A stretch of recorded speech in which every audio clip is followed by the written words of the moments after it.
Hi, I'm Matt Shepard. And I'm Chad Shepard. Today on Shep, Shower, and Shave, we discuss the biggest issue facing the Tigers. It's not what you may have originally thought, and why the Lions' Calvin Johnson situation isn't as bad as the media is making it out to be. That's coming up.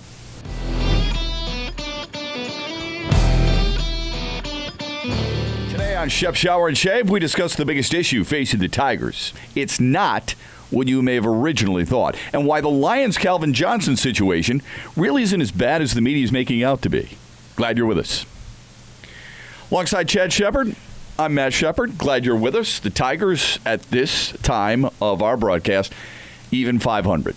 They lose the weekend series to Texas. Texas clearly the better team in the three-game series. But Detroit's a team right now, Chad, I think, that is struggling in a way that not many of us expected. We all thought it was going to be the bullpen. And sure, it has been the bullpen at times. But right now, I'm more concerned about the starting pitching than anything else. Let me give you a couple of reasons. Matt Boyd, Daniel Norris, Jordan Zimmerman. I know Francisco Rodriguez is of major concern, Anibal Sanchez as well. But those three guys, those three starting pitchers, to me, are bigger concerns than the two flailing arms in the bullpen, because I am counting on those three guys to make their starts. I can avoid, more oftentimes than not, I can avoid Francisco Rodriguez. I can avoid Anibal Sanchez. I cannot get past Matt Boyd, Jordan Zimmerman, and Daniel Norris starting. In order for this team to have any success, those three guys have to turn it around, and we'll get into their numbers a little bit. And they got to instill a little bit of confidence in their teammates and in themselves, because you want to approach the game each day like you have a chance to win. And sometimes it feels like you've lost before you've even gone out there when you have guys that are in a funk the way that some of these guys are. Now, despite some of the numbers you talked about, the Tigers are second in the AL in quality starts from their starting pitchers with 23. Okay, a lot of that is because of Michael Fulmer. No, understood.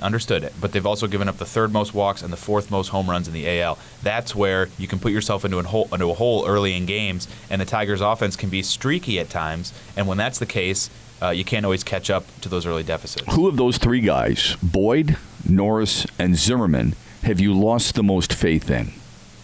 That's a difficult question. I think lost the most faith in probably Zimmerman from where he fell to. Right.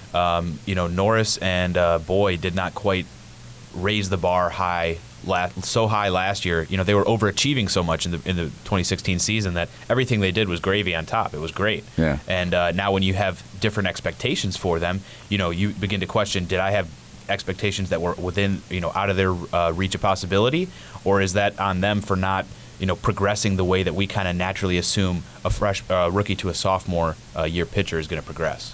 Think about this. Jordan Zimmerman just 4 years ago won 19 games. All right? He comes to Detroit last year. We know how he started, how good he was, and then we know of the neck injury. It still has to be an issue. Otherwise, if not, this is perhaps the biggest waste of money in Tigers' free agent franchise history. Right now, Jordan Zimmerman has an unfathomable whip of 1.61. Right now, Jordan Zimmerman has an unfathomable ERA of 6.25. Right now, Jordan Zimmerman is allowing teams to bat .320 against him. Now, I know he's never been that strikeout pitcher, okay? But he only has 5 Ks or more twice this year. Right-handed hitters, Chad, are hitting .306 against him. Think about that. Last year, he allowed, you brought up the home runs, and I think it's a really good point. Last year, teams hit 14 bombs against him. He's allowed 11 already. This is beyond bad, and it's only been 8 starts. This is beyond bad. This is a major concern for Al Avila, and there really is no alternative. That's the problem. You have to allow him, and we'll get to the other two guys here in a minute, you have to allow him and the other two guys, Boyd and Norris, to pitch through it. Think about where this team would be without Michael Fulmer or Justin Verlander. I think that's some of the scary part for fans, is letting everything run its course, because you're right, there's no immediate options coming up behind them, either in the farm system or perceiving the Tigers to be some kind of team that's ready to go make pounce and make a move on the market. More help is not coming, and I think that's what's so concerning to fans. All right, then you look at Matt Boyd. Matt Boyd started the final game of the series against Texas, took the loss 2-4 now on the year. Has only pitched into the seventh inning twice, but that's even better than Daniel Norris. That's even better than Jordan Zimmerman. But Matt Boyd's not getting any better. In May, teams are batting .347 against him. In the month of May, he's got a whip of almost 2, and he's got an ERA over 7. So Matt Boyd, as much as we want I want a righty, lefty, we almost look at baseball sometimes as a starting staff similar to defense in hockey. Mike Babcock introduced that in the Olympics, where he wanted a right-left combination on every single defensive pairing, right? We think in baseball, we've got to have a righty one day, a lefty the next day, a right. I could care less whether the guy throws right-handed or left-handed, as long as he can gets outs. Right now, this team's got 3 right-handed starters, 2 left-handed starters, which in a perfect world is a nice balance. Not if the lefties ain't working. And Matt Boyd can't seem to find any type of rhythm whatsoever. We used to lament the lack of balance a few years ago with this Tigers team, and now how much would anybody pay for that 2014 rotation again, or even that 2012 rotation, which was, I believe, all righties or extremely righty-heavy. You're right. It doesn't matter when the results are coming in which side of the rubber these guys are towing. It's concerning, and we saw, if you watch the Sunday night broadcast, Sam Dyson is a relief pitcher for the Texas Rangers, and Aaron Boone was going on about how he's got a dip in his two-seam fastball. The velocity isn't where it was. The movement isn't where it was. I don't see that big velocity dip from guys like Matt Boyd. They're really young in their career. I don't think that's the type of thing that you'd expect to see, but he leaves balls up. And that ball that got served up to Mike Napoli last night was one of the furthest we've ever seen hit in Comerica Park. I think it was in the camera deck out to center field. So he's leaving off-speed pitches up. It's more than that. It's not so simple that you can diagnose it like that from a distance, just one thing. But I wonder if it's something mechanical that can be fixed by a rehab start or two. I don't know. I don't know. But look, he doesn't bring a heavy fastball anyway. I mean, it's not like he throws in the upper 90s. All right. Now, sometimes we get lost in numbers, and because we've seen Aroldis Chapman throw over 100 miles per hour, or in the past Bruce Rondon, when he wasn't weighing over 300 pounds, throw over 100 miles per hour. We saw Jordan or Justin Verlander throw over 100 miles per hour, and we think that's what it takes to be a quality starter, and it really doesn't. Matt Boyd throwing 94 miles per hour is plenty effective. It has to have movement. You have to have good location. You have to mix your pitches, and you must command more than one pitch every single start. Matt Boyd doesn't seem to be able to command any pitches in his starts, and that's part of the problem. Daniel Norris is just as concerning. Here's a guy who's only pitched into the seventh one time. Teams are batting .300 against him. He's got a whip of 1.72 and an ERA of 4.81. That's not bad compared to the other two guys, but he's still not getting the job done. Fortunately for the Tigers, as they embark on a heavy road trip that will take them through 3 cities, 11 days, or 11 games, 10 days, they're going to go with Michael Fulmer to start against Houston, and Houston has struggled as of late, but they lead the West, for crying out loud. This team, it's a scary scenario when you're looking at it without Michael Fulmer or without Justin Verlander. It's almost as if these two guys, these two co-aces, if you will, have to be perfect every single time they take the slab. And I would guess that's difficult, really difficult for those guys, in addition to their original mindset. Absolutely, and I think part of the frustration for Tigers fans is that they have to watch teams in the other parts of the division do better in these areas. Now, bullpen is a more pronounced difference for teams like Kansas City in the past, and these past couple of years, Minnesota and obviously Cleveland. The Indians have the top save percentage in baseball. They have not blown a save yet this year. Minnesota and the White Sox are also in that top 5 save percentage. The White Sox and Minnesota are both in the top 5 among the AL for defense independent pitching percentage. The Tigers rank second to last in the AL. So does it underscore some of these frustrations when fans look over to different parts of the division? Even though no one's running away with it right now, the Tigers, I believe, are 1.5 or 2 games back. Do you think it underscores that frustration even more when you see the White Sox getting quality starts? You see Minnesota closing games out. You see the dominance of the Cleveland pitching staff. Well, I think it does. We almost gave Cleveland that benefit of the doubt, but I think it does from this standpoint. Tiger fans knew the warts of their club going into the season. They knew the bullpen was still a major question mark. They knew this team wasn't great defensively, and all you got to do is watch Sunday night and see the escapades that took place in the outfield there, really all season long. And they knew this team wasn't quick. I mean, this team wasn't going to go first to third very often. They thought what it did possess is the ability to mash the baseball, and it has. It's proven that. And the ability to put out some quality starts. And you gave a good quality start statistic earlier, but that doesn't shy away from the fact that these starters, and I've said this ad nauseum since the beginning of the season, have to go longer in games. And they're not going deep in games. And that is taxing a bullpen that is already a weak part of this club. But it's one thing going long in games, and I think going 7 or into the 7th is something that every manager would like to have. And then the back end of your bullpen, Alex Wilson, Justin Wilson, whoever you may want to use that day, Shane Green, can then be effective. The problem is these guys aren't even getting to the 7th. These guys are getting through the 5th. Daniel Norris is going 4 2/3, 5 2/3 in his last couple of starts. That is not good starting pitching. And teams have got the book on Detroit. And they feel like if we can just get to the bullpen earlier in the season, that was the mindset. Granted. But guess what? That can't be the mindset anymore for them because they realize, hell, their starting pitching is just as bad as the bullpen. And that's where we stand right now with this club. I read a really interesting article over the weekend that talked about whether or not Detroit was still a contender. It brought up a number of different teams and whether they are legitimate contenders or not. And with the Tigers, they said with that makeup, and you know what the teams are or the names are. The names are Cabrera and Kinsler and Martinez and J.D. Martinez and Upton. That's what everybody, every national writer will sell a national audience on. These are the guys why we believe, in addition to Justin Verlander. What they don't bring up is the fact that there are so many unproven guys that are also in vital roles. And 2 of those vital roles are Matt Boyd and Daniel Norris. That's a serious issue, not to mention the fact that you've got a closer who's never really done it before. You've got a center field that is in constant flux.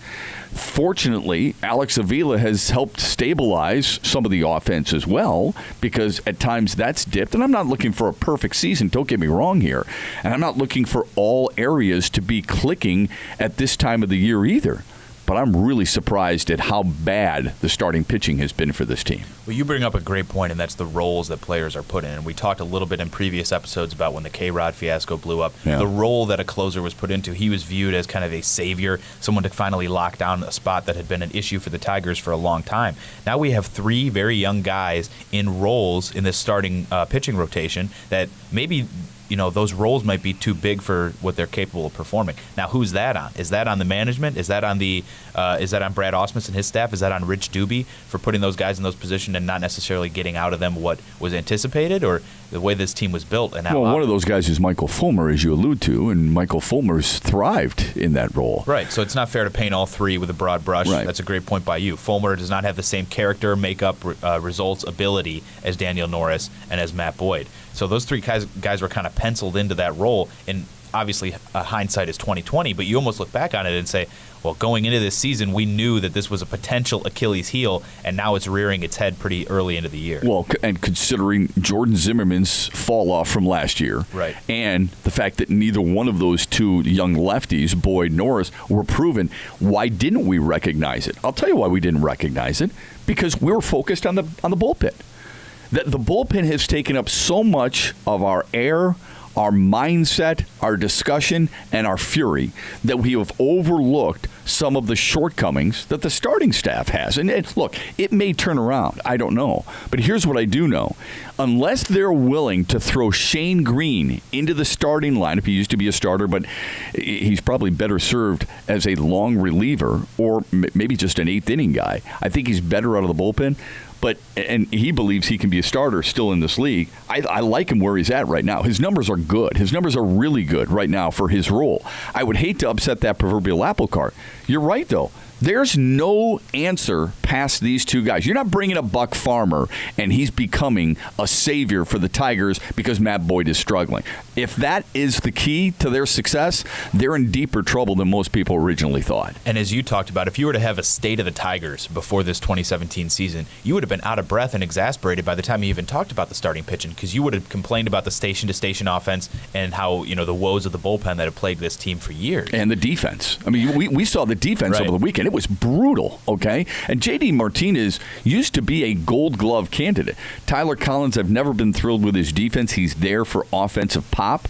And Justin Upton is, at best, an average left fielder. This is where they give a lot away. Look, up the middle, McCann, Avila, Kinsler, Iglesias. Pretty impressive. Everywhere else, pretty unimpressive, don't you think? Although Castellanos Sunday night made a couple of nice plays. This is interesting, though.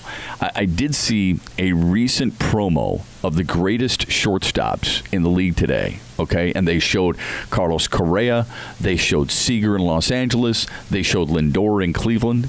And I was wondering where and when they were going to get to Jose Iglesias. Did not see him in that promo. Now, it's a national promo. It's an ESPN promo. Doesn't mean that it's gospel. But I found that interesting, that maybe we overvalue his defense or his overall ability more than people do on the national scene. What do you think about that? That's a good point. I also think he's overshadowed by a lot of superstar power in Detroit. Cabrera, Kinsler, Verlander, Upton, Martinez, and the other Martinez. A lot of superstar power there. Those other guys you mentioned, they may not be the face of the franchise, but more the faces of the franchise for their respective clubs. That's a good point. It doesn't help to hit 200, though. No, you're absolutely right. See, that's the problem. Carlos Correa can rake. Francisco Lindor can rake. Those guys will hit over 300, projecting lifetime average. Hopefully they could stick around that magical let's face number. it. You and I both know, outside of catcher, everybody's looking at how good of a hitter you're going to be, right? Right.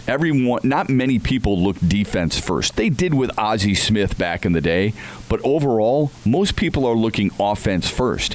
If you're batting 200, you're not even in the discussion with Bogarts and Seager, Elvis Andrus to a certain extent, even though he's not necessarily young. It's Correa, it's Lindor.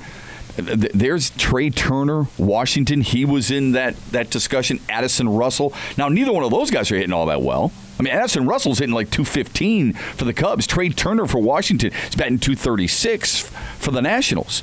But the bottom line is their teams, one's coming off a world championship. The other team is in first place, and they don't have, outside of Trey Turner, who's got Bryce Harper, they don't have the superstars associated with them that Jose Iglesias does. Right. In baseball, if you can hit, they'll find a spot for you. And if you can't, you're bumming. Yeah, no doubt. Doesn't matter how good your defense is, your speed is. If Billy Hamilton had an OBP above 276 or whatever it is, then he might find a spot or be a more clamored for player, but that's not the case.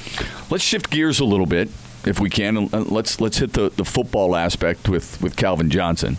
Calvin Johnson is, I think, the greatest receiver the Lions have ever had. I think he's headed to the Hall of Fame. It may not be on the first ballot, but I do think he's headed to the Hall of Fame in Canton, Ohio. He's also gone through after reading the article printed by Dave Burkett of the Detroit Free Press. He's also in a situation where it looks like it's a little acrimonious between him and the Detroit Lions. Because, Calvin Johnson had a signing bonus, and there was still, at the time of his retirement, he was still owed $320,000 of that signing bonus, or in the NFL, you give that back a lot of times. Repay the final portion of a signing bonus that he signed in 2012. In 2012, it was worth $3.2 million, but because he retired early, the Lions asked for it back. How big of an issue is this for Calvin Johnson, but maybe more importantly, the perception of the Detroit Lions? Personally, I don't think it's a huge deal, and I'll tell you why in a moment. First, I want your thoughts. Well, I want your idea on the perception issue, because fans have liked to blame this organization for a lot of different things for a long period of time. Some of them warranted, some of them a little bit less warranted. I was trying to get a gauge for common practice in the NFL. It's hard to find a really long pattern here. Seattle did not force Marshawn Lynch to repay his signing bonus. Tony Romo was not forced to repay his signing bonus by Those Dallas. are the two common examples recently. Yeah, under slightly different circumstances. more low-profile players, but the San Francisco 49ers did ask for those bonuses back from Chris Borland when he retired early, the former linebacker out of Wisconsin, and Anthony Davis, their former left tackle. It's difficult to kind of set a precedent. So from the Lions fans' perspective, you look at the organization, you say, this is a chance to win some goodwill for a team that is constantly embattled within its own city. Bob Quinn was in his first year as GM. It's difficult to inherit somebody else's problems and manage them effectively and well. But this is an area that I don't know Bob Quinn necessarily handled all that well. Maybe they were holding the door open for some kind of return for Calvin Johnson that you and I weren't aware of, some kind of discussion. But Calvin Johnson seems to be shutting that idea down. He doesn't seem keen to return, nor does he seem like he was close in those discussions to return. So maybe Bob Quinn was holding off for that. But in my mind, from a distance, it appears this guy hasn't really been celebrated appropriately by the franchise. Does that play into negotiations? How so? But how so, though? I mean, look, he became the highest paid receiver in the history of the game when the Lions originally since his signed retirement. Okay. I mean, since his retirement. What would you like to have seen them do? Acknowledgement before a game. There's some kind of ceremony. I'm wary of giving players too much power. Otherwise, you end up with a situation like Eric Dickerson and the Chargers, where it seems like every external move that they make has to be blessed by him. Otherwise, it'll divide the fan base. The Rams, you right? mean. So, yeah. I'm sorry. Yes, the Rams. Now moving to Los Angeles. Yeah. So I'm not saying Calvin Johnson needs to be in the draft room, but provide an opportunity, a venue, an event, a chance for the Detroit fans to give back and say thank you to Calvin Johnson. I don't know that space was created anywhere except for on social media. That's interesting, because what's the time limit on that? Why does that have to be right away? Who says they're not going to do that? I mean, eventually they will, right? You're right. It's early to close the book on that, and that's why I said maybe there's discussions with Bob Quinn about some kind of return that was early in his tenure that we didn't have. But you also think about Bob Quinn, kind of the plane lands and he's running from jump when he actually got this job in Detroit. The first thing he wants to handle is not, the greatest player in recent memory and one of the greatest players in NFL history, trying to make a decision like that on how the guy's career is going to be preserved. In terms of the actual dollar amount, let's just remind people he made $114 million when he played with the Lions. Absolutely, okay. Absolutely, over 9 seasons, and he gave them everything he possibly could. He was a hell of a professional. He did just about anything the organization asked him to do. He's truly one of the good guys this sports landscape in Detroit has ever had. But the perception, you hit it right on the nose. The perception is that the Lions have always been cheap. It goes way back to Russ Thomas when he was the general manager and the way he negotiated deals with athletes. Chuck Schmidt, who then replaced him as the general manager. Matt Millen, when he came in and took away Christmas bonuses from a lot of the secretaries and personnel in the front office and things like that. So they view that, they associate that with cheapness. And let's not forget this stipend or this opportunity to pay back a signing bonus through the CBA is loosely referred to as the Barry Sanders rule. Right. Okay. So there you go. But here's what I would tell you. Let's remind people of the stadium that they've built or helped build, because some of that with taxpayers' money as well. The making Calvin Johnson that highest paid player. Golden Tate at the time signed a contract that everybody thought was absolutely ridiculous. Most recently, the contract signed by Ricky Wagner, highest paid right tackle, outside Lane Johnson, who's going to be moved to left tackle. The guaranteed cost that it's going to take to keep and sign and then hold on to TJ Lang. And eventually, Matt Stafford is going to be the highest paid player in the NFL. Ziggy Ansah is going to be handsomely paid. It's not like this team has gone about its business rubbing pennies together and telling people you're going to have to buy your own Gatorade, all right? And it's not like at each one of those moves, Bob Quinn is saying, are people going to think we're cheap if we do or don't spend this money? He's making each of those decisions in a vacuum, isolated decisions, and each one you adjust accordingly and you handle on its own. Yeah.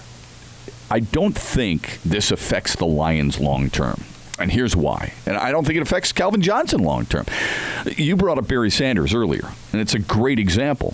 Because Barry Sanders supposedly left on bad terms with the Lions, and now he is celebrated yearly, very often. When I bring up certain names, do you think it leaves a bad taste in people's mouths when Joe Montana goes back to San Francisco? Absolutely not. Final game at Candlestick Park, he was front and center. He's still beloved. He didn't finish his career with the San Francisco 49ers. Akeem Olajuwon, you know where he finished his career? With the Toronto Raptors. Okay? People think of Willie Mays. Do they think of him as a Met or a Giant? I know those are kind of different scenarios because of, they chose to leave. Calvin Johnson stayed his time with one team in his career. But the bottom line is people thought when Franco Harris left Pittsburgh that his reputation in Pittsburgh was going to be tainted. He finished his career with the Seattle Seahawks, or Michael Jordan with the Washington Wizards, or Ray Bork chasing a ring in Colorado, Karl Malone doing the same with the Lakers. They're still celebrated in those towns. Calvin Johnson will still be celebrated, and celebrated appropriately. So I just think everything's going to be fine. It's just the here and now. People like to talk about it, right? That's a good point. And I don't know the relationship, just to borrow one of your analogies, of Joe Montana and the San Francisco 49ers, but you ask yourself, if they go have a Ring of Honor ceremony in San Francisco or something to that equivalent, and they invite some of their greats back, Joe Montana's back to help celebrate that with his former teammates. If he secretly harbors some resentment towards that organization, first of all, it's kind of trivial for him to carry that out towards their current GM ownership system, unless it's the same people. That's a little petty on his own part. Second of all, if he harbors that resentment, do fans really care if he's back there clapping along, taking the mic, wishing them well and everything like that? Is perception and reality, do they need to match? Or can there be a bit of a chip on their shoulder and you can still play nice for the crowds and for the TV cameras and everything be okay? I suppose that's a question for each individual player if they can stomach that. But I think you could have some cases like that out there too. The Lions annually have, their alumni come back. Calvin Johnson will be part of that celebration. He may not originally go, but deep down inside, eventually, I think he will go. And this is some negative pub for this franchise to start, but I think that's because it's oftentimes linked to what has taken place in the past. You mentioned the Barry Sanders situation, and I think it's a good one. Detroit arguably has had two of the greatest players of their generation at their respective positions, and people feel like they left on bad terms. And I think this is going to blow over, and I think, how about this? How about Brett Favre? How bad was the relationship with him and the Packers? And yet they come back, they retire the jersey, he gets a standing ovation, he talks in front of everybody at Lambeau Field, and all seems to have forgiven, right? It's the same thing, I think, with Calvin Johnson in this case. That's a great point. And a lot of it is the character of the individual. You know what I mean? And I don't mean to bad talk Barry Sanders in any way, shape, or form. I don't know him as a human being, but I have met Calvin Johnson before, and I've heard multiple stories about both he and his father. They seem like the kind of people that wouldn't kind of harbor any sort of resentment over this in the long term. And that might be presumptuous on my part, but you're right. I don't see in the long term him holding this as some kind of grudge into the real distant future. One other point we could talk about is the actual dollar amount that Calvin Johnson is returning. It's only 10% of his signing bonus.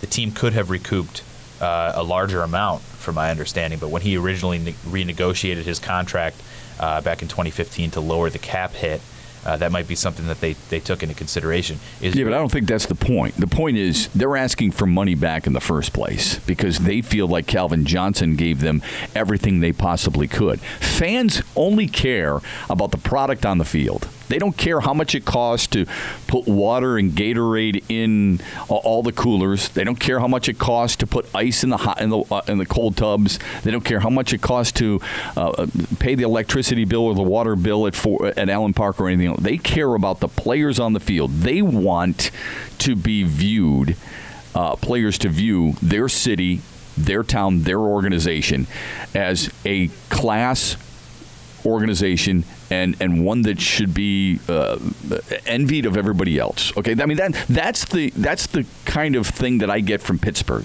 I was in Latrobe last year for the Lions and Steelers. They had dual practices, and I was talking with Kevin Colbert, who's the general manager of the Steelers, and they talked about all the different players who come back and what they say about their experience with the Steelers. And I'm thinking, that's great. And I respect the hell out of that. I really do. But there are some players who left there on bad terms. Santonio Holmes, for example. Originally, James Harrison, right? It wasn't a rosy departing of the two sides by any stretch. So it's about winning, and it's about how that player performs in fans' eyes. And they feel like and rightfully so, Calvin Johnson has been the best receiver they've ever seen. That he's played through injury, even though at times they've called and bitched about him not being able to play because he's injured so often. They've seen what he's done in the community. What they fail to recognize is, because of all that, he was paid handsomely. That the Lions did step forward and say, you deserve to be the highest paid wide receiver. There are a lot of fans out there, Chad, who said originally, I wouldn't give him the money. He doesn't deserve the money. It's too much for that position because he's only catching 80 to 90 passes a year. He's not making as big a difference as we feel like he should. At the time, that's what they're saying.